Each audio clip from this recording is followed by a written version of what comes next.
Last week, the Washington Redskins came into CenturyLink and beat the Seahawks 14-17. This week, the Seahawks go to Arizona and play the Arizona Cardinals. And then let's give you some suggestions for fantasy football, Seahawks style.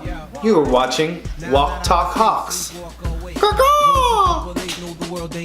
Jail bars ain't golden gates. Those who fake, they break. When they meet their 400-pound mate, if I could rule the world, everyone would have a gun in the ghetto, of course. We could be up and on their horse. Kick around drinking moonshine. I pour a sip on the concrete for the deceased. Well, no, don't weep. Why Clef's in a state of sleep, thinking about the robbery that I did last week. Money in the bag. John, good morning. Good morning. It is Thursday. We play today. It's their one Thursday game of the year. Everybody gets one. Color Rush Day. Yep. This is why I wore this. Same here. That's right. Yep. I'll probably invest and get a neon jersey soon. Yeah. All right, so let's talk about last game. I have some key things that I think I want to talk about. First off, let's talk about kicking, field goals. Yeah. There's a lot of different ways you can look at it, but that's certainly, you could argue that cost him the game. Blair Walsh never missed 2 kicks in 87 games in his career inside of 50 yards in the same game. And last week he missed 3. Yeah. So, had the Seahawks not been on a short week, I think they would have brought in another kicker for competition. If he struggles tonight, that'll probably be the case next week. So We're playing indoors, however, the roof is going to be open. yeah, and it's not open often. Tyler Lockett's my favorite player. Say it clear. Tyler Lockett is my favorite player. Dwayne Brown. I want to talk about Dwayne Brown. How did he look to you? I think he looks good. Yeah, it looks good. Most of their running success went to the left side, probably not surprising. And yeah, it was good in pass pro. I mean, not bad for holding out for 8 weeks and playing 2 games. Yep. You know, he's only been in the Seahawks for a couple days, and you know, looked like he never missed a beat. He was their best lineman. So, And the it's kind of what you hope when you give up the draft pick capital they gave up. The chemistry's already starting off nicely. Yeah, I mean, so far so good. I mean, I think grade-wise, him and Post have graded out the best. Does anybody know where this is from? What that's from? Who number 83 was? Look at the colorways. Comment below where this is from. Penalties. Penalties, to me, that's what cost them the game. I mean, yeah, you could say Blair Walsh, that you can make that strong argument too, but penalties, it's just, I do sometimes feel like refs look for certain people, right? So, if Fetty leads the NFL of all players with most penalties. He is on pace to have more penalties this year than any offensive lineman had at all last year. Last year, Chris Clark, who actually was the guy replacing Dwayne Brown with the Texans, led the NFL with 18 penalties for an offensive lineman. Fetty already has 11 so far this year through 8 games. Wow. So he looks like he might shatter that at the rate he's going. So What is it about it this year versus his play last year? You would expect him being young last year. So last year he played inside. Yeah. He played guard. Okay. Right, so he's, what you'd say that's more in a phone booth, right? Because you have a center next to you and a tackle next to you. Okay. So it's less pass rush. You're dealing with less speed. It's more power you're taking on. Okay. Interior guys, bigger guys. Yep. So he struggled as Russell goes to escape the pocket and run around like he does so well. Fetty's getting caught grabbing onto guys, right? And it's always the back judge, the head official, that's going to catch that. Yeah. And they're looking for it, and he's a marked man. So I think now the direction going forward is, if Russell rolls to your side, which he's most likely to because he's right-handed, and you see him at all moving, just don't hold your guy. Who's your favorite player? I don't have one. Guess I don't. Okay, so let's talk about Arizona. What are our key factors? What are our key factors on offense, their defense? I think, Go Hawks! Go Hawks! the biggest thing you want to see is the Hawks either play really good in Arizona or really bad. It's one or the other, right? So, and a lot of it is how Russell plays. So, if Russell gets off to a good start early, I expect, not a shootout, but I expect the game to probably be in the mid, low 20s, low to mid 20s. Yeah.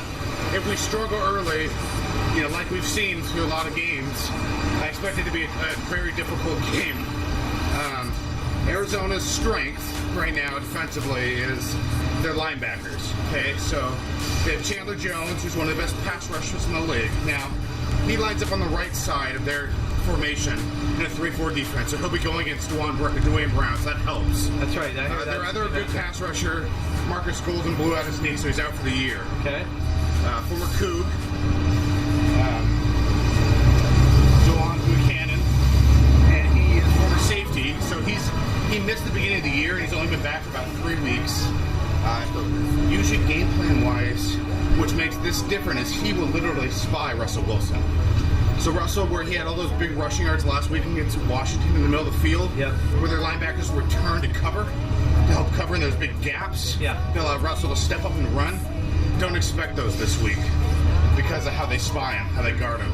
You know, in the secondary, Honey Badger, Tyrann Mathieu, everybody knows. He was out last year, right? He was half the, I think he missed the first game, but he was there for the next game. He's been healthier this year. They're playing him more in the slot, which is probably where he makes most of his plays. Okay. Patrick Peterson's healthy and having a good year. Their keys will be on offense, where Carson Palmer's out for the year with a broken arm.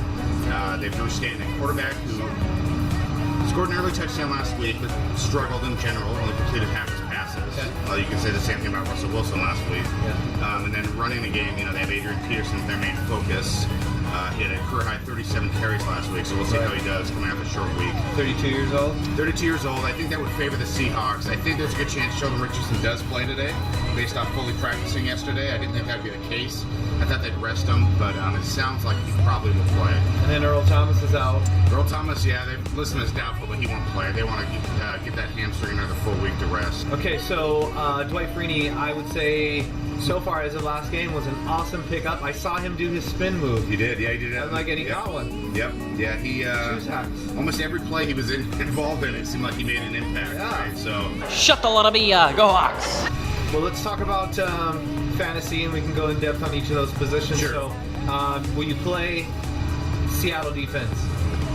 Yeah, because they're going against backup quarterback. Okay. It's an older team. I think the last 2 times we played Peterson, he's only averaged 2 yards a carry. Okay. You know, I think coming off the big numbers he's had last week, the large amount of carries in the yardage, I think last time you saw that, right, was his first game after being traded, and he had the great game, and then they had to travel to London, and he struggled. So, Russell Wilson. You know, I think this one you can go back and forth on. Just, they struggled so badly against Arizona, but historically he's always played good in the stadium. So I guess I'll look optimistically and hope for a bounce back. Hope they do better this week. Russell Wilson, I think, is worth a play. I don't think he'll be as high scoring as he was a couple weeks ago against the Texans. You know, last week's numbers were a bit deceiving because he threw for almost 300 yards and 2 touchdowns, but he had the 2 picks. And he barely completed just over 50% of his passes. So let's go wide receivers. Okay. So Doug. So Doug Baldwin, this will be a tough matchup because I think Peterson will shadow him most of the game. However, usually he gets the best of Peterson. He usually seems to find a way to get in the end zone, so I still would play him. I guess this year's star of the wide receivers, Paul Richardson. Yeah, so he tweaked his groin, it looks like, in practice. So he did practice yesterday. He missed Tuesday's practice. Yesterday's more of a walkthrough, but they said he should be good to go. Okay. I think that's probably just more precautionary this time. All right. I think he's a flex play.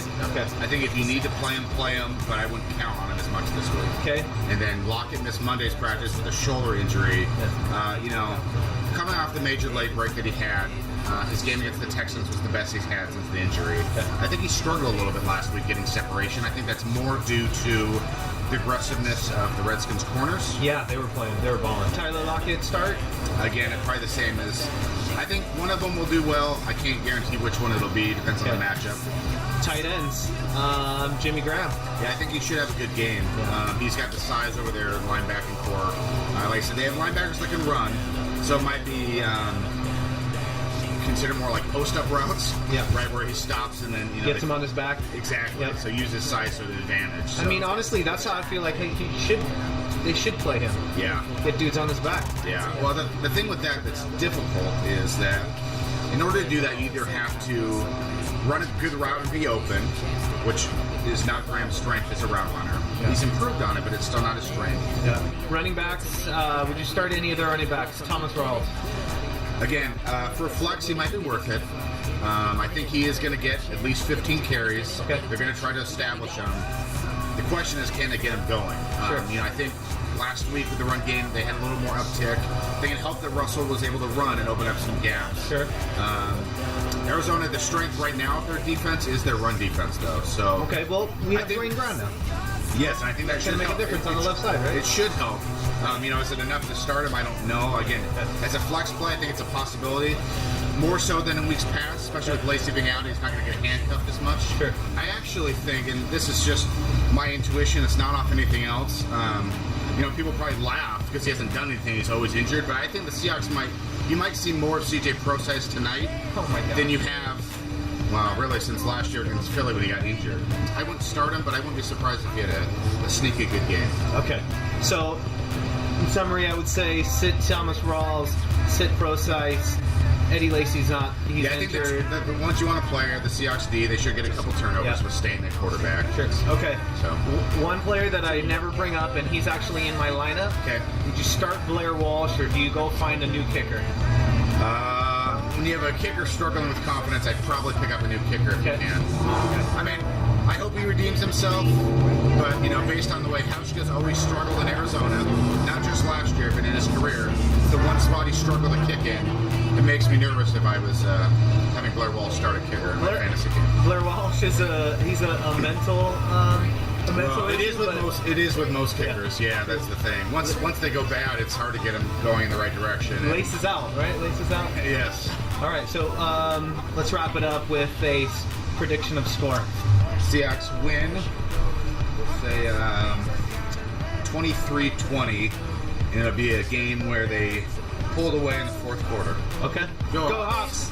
Go Hogs! Go Hawks. Go Hawks. Go Hawks. Go Hogs! Go Hawks. Go Hogs!